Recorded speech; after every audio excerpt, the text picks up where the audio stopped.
Let's get into unpacking the detail of today's market activity. And for that, I'm joined by Nick Kunze from Sanlam Private Wealth. Nick, thanks for joining us. So let's start off globally. We've seen this sell-off in tech stocks really hurting markets from Tokyo to Frankfurt. Is this a short-term correction and a bit of profit-taking that we're seeing coming through here? Or are we witnessing really the early stages of a more sustained market adjustment given the concerns really of those stretched valuations? Yeah, hi, Bronwyn, and hello to all the viewers out there. Yeah, that's a very pertinent question. I mean, you mentioned the Far East. I think almost we saw last night on Wall Street a bit of a sell-off. Palantir was the headline sort of number, almost down 10%, and then rolled over into Asia this morning. A lot of the pain taken there. We saw the Cosby down 6%, where a lot of the big ones are weighted. Also a bit of a market darling, SoftBank, that was down 14%. So big numbers falling rolling over into the session today. Not as bad, quite frankly. And then, of course, the question has now been raised. Is this the start of something bigger? Is it just a little bit of deflation? Is it the bubble popping? Difficult to quite get a grasp. I would hesitate to say no one can quite forecast these things. But I think, again, to your point, valuations are quite stretched. We had Jamie Dimon from JP Morgan a month ago talking about it. Goldman Sachs coming up. Mr. Solomon, the latest, talking about are valuations stretched? And a little bit of air coming out of them is healthy. Going forward, Bronwyn, I don't think anyone quite knows, and I guess it could be early days and a nice recovery anyway for what it's worth today. Unfortunately, that crystal ball there under your desk, not giving us any insight today. No. Because we do have these market jitters coming at a time when the macroeconomic background is actually not too bad, really. We've got falling interest rates, we've got steady growth, we have strong earnings coming to the fore. So how do we weigh this all up? It's quite confusing if you're out there trying to make sense of it all. It is confusing, and I think there's a number of I guess buckets we can put it into. I mean, first and foremost, interest rates are falling. So we're heading into an environment where interest rates are dropping. I think if our own SARB are listening, interest rate cut please before Christmas would be nice. So interest rates are dropping. So that's first and foremost. So that allows a little bit of sort of a risk-on attitude. We've had a much weaker dollar the entire year, which also helps emerging markets like ourselves and the commodity basket. We all know what those moves have done. So that's also another positive. The only problem we've got, and if you look at the other side of the equation, is that inflation is quite sticky. So that necessarily is not good for risk assets. And also, I mean, no one seems to be talking about it, but I mean, the US government is shut. It remains shut for now over a month. And the Federal Reserve, which they are the custodians of the largest central bank in the world, because they look after the world's biggest economy, they keep on telling us, Mr. Powell keeps on telling us on numerous occasions that they are in fact data dependent. Now, this Friday would traditionally be the non-farm payroll number. It's the biggest number of the month. All us traders look forward to it. We're not getting it because the US economy is shut, so the statistics agency doesn't provide it. So little data to move on.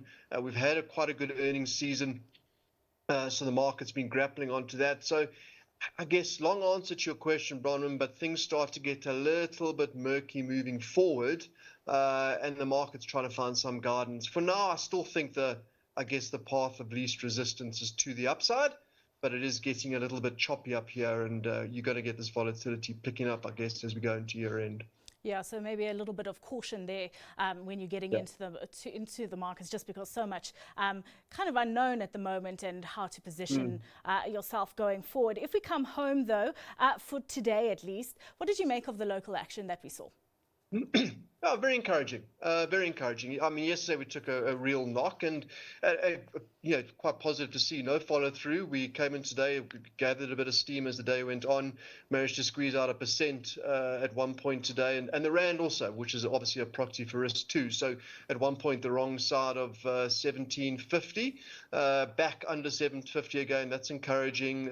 Bonds, SA bonds got a bit of a bid today as well. So I think overall a nice encouraging move, and not just the gold shares which have been driving us up and down recently. It was a reasonably broad-based bounce back overall. So yes, encouraging move for the day after a weekday we saw yesterday. Let's take a look at those gold players specifically, because Gold Fields came out with an update today. It's really reaping the benefits of that glittering gold price. What did you make of what they've said for the third quarter and where they're headed, really, given how we're seeing that yellow metal just gaining and gaining? Yeah, very, very positive. Obviously, you want to see gold back over 4,000, which is encouraging. But the Goldfields production update, operation update, as they call it, also very encouraging, and not unexpected given where the gold price is. I mean, don't forget some of these gold players, Goldfields being one of them, and they have an all-in gold price of about $1,800 to $1,900. So, I mean, do the maths at $4,000 an ounce. They are really printing cash, and their balance sheets are looking pretty good too. And also, just to add that, besides a little bit of M&A activity at the top with these gold players, they've been much better sort of allocators of capital as of recent. And I still think, beside the jitters and a bit of a pullback in the gold price recently, I still think the fundamentals, certainly on the long term, sort of warrant a gold price that's probably going to continue to go higher without sort of a little pullbacks as we've seen recently. So yeah, overall still positive for that sector. Nick, quickly before we get into your stock pick, Cell C coming to the market, much anticipated. Are you excited for that IPO? Yeah, worst kept secret in town. And may I add, Bronwyn, you wait all day for a bus and we get 2 listings in a row. So Right. Also is exciting. I mean, it is exciting. We've been talking about the JSE being bashed for I don't know how long by losing all these listings. So yeah, it is encouraging that it's coming. A little bit of a different play. They don't operate or own their sort of network, so they sort of lease it from the others. So slightly different.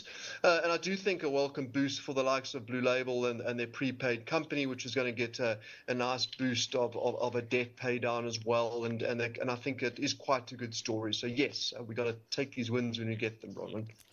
Right, let's get into your stock pick then. You're picking Clicks this evening. Yeah, a little bit different. Like it as a house because of what they've been doing recently. I mean, they came out with the earnings update a couple of weeks ago. Not the cheapest of our retailers. Is it trading on a P of close to sort of 17 or 18?